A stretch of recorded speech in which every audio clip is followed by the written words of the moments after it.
Where shall I go?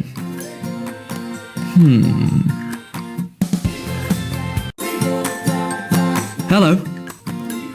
The world is divided into 7 continents. Let's find out. We live on a planet called Earth. There are 7 continents. Asia, Africa, North America, South America, Antarctica, Europe, and Australia.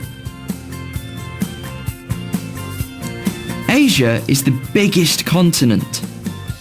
Australia is the smallest. In our world, there are natural things like forests and rivers, and man-made things like markets and shops.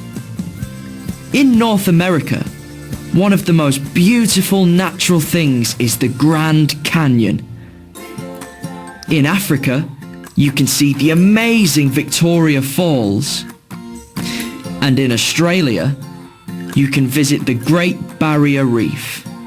It's full of very small animals called coral. In South America, you can visit Machu Picchu, an old town in the mountains. In Asia, you can see a beautiful white building called the Taj Mahal. And in Europe, you can see Stonehenge. This is a circle of stones. People built it thousands of years ago. See you soon. Bye.